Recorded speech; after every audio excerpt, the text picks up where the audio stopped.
Hey guys, welcome to the Liberal Hive Mind, a channel solely focused on exposing the abundant hypocrisy of the left. Well, if you got nothing to hide and everything you're saying and everything you're claiming is true, then why did you work so hard to hide the footage? That's a great question that we should be asking ourselves. Well, of course, not that we should be asking ourselves, we have been. Nancy Pelosi and her little January 6th committee. You have all this footage, 41,000 plus hours, which is now in Tucker Carlson's possession or Tucker Carlson's team. You made all these grandiose claims, you crafted your precious narrative. You told us it was bipartisan because you had the support of Liz Cheney and little crying clown Adam Kinzinger. But if everything that you were saying was true, if this picture that you were trying to paint was accurate, then why were you so reluctant to release the footage? Why were you so reluctant to show us all the video evidence if what you were saying was true? Well, very simply because there's a whole lot of very suspicious, fishy things that went on that day that I believe, based on all of the evidence that we've seen thus far, involving the House Sergeant at Arms, Nancy Pelosi's daughter, and other characters, well, there's a lot of things that Nancy Pelosi doesn't want you to see because it might show direct involvement, some sort of conspiracy to create a psyop or possibly a false flag event on the days of January 6th. Now, is that totally to blame? No, probably not. But was it an element? It seems like it certainly was. We have January 6th CCTV security camera footage that's bringing up a whole lot of questions that Capitol Police, the House Sergeant at Arms, and Nancy Pelosi need to be answering. Let me show you guys exactly what I mean by that. We got some stuff to get into, so let's roll the tape. Alright folks, so we got a great tweet from DC Drano on Twitter, a fantastic individual and fantastic account I might add. He writes as the caption for the video, "Nothing to see here, just a guy wearing an earpiece physically forcing people inside the Capitol on January 6th and a woman calling him out on it. I'm sure he wasn't a federal agent of any kind. This is why they don't want more video footage released. Take a look at this."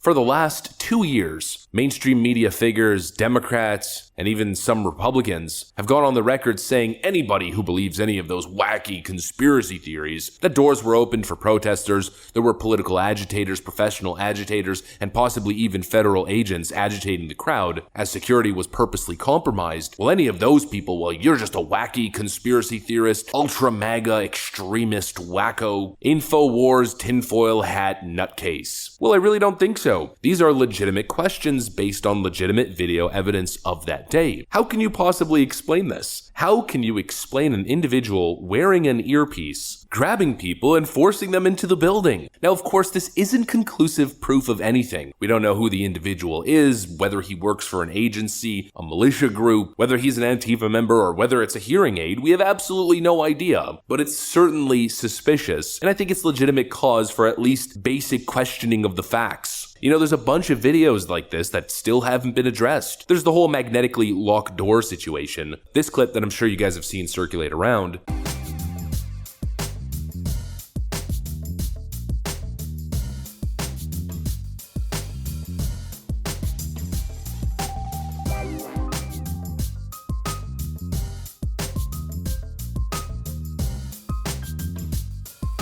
Now, I still haven't seen any conclusive proof that those doors are magnetically locked, but I do find it kind of weird, at least, kind of interesting, how the individual who was inside the building failed to get the door open, then gestured at a camera, and then all of a sudden the door opens magically. How many more incidents like this are we going to see with the 41,000 hours of footage now being released? Are these videos misleading? Is there a better explanation as to what we're seeing on camera? Or is it part of a grand orchestrated plot to purposely leave the Capitol vulnerable? And we're going to see a whole lot more compiling evidence to suggest that that's exactly what happened. I don't know. It's really hard to say. The only thing I know is that I have some serious questions. For instance, if the Capitol Police's job was to secure the Capitol and stop people from coming in, why were they letting people in and opening doors? If the FBI had warned the Capitol Police and the House Sergeant at Arms that possibly more than 10,000 people would descend on the Capitol that day, then why is it that we have internal communications documents showing that Nancy Pelosi's office was directly involved with rejecting National Guard and extra funding to secure the Capitol? House GOP locates emails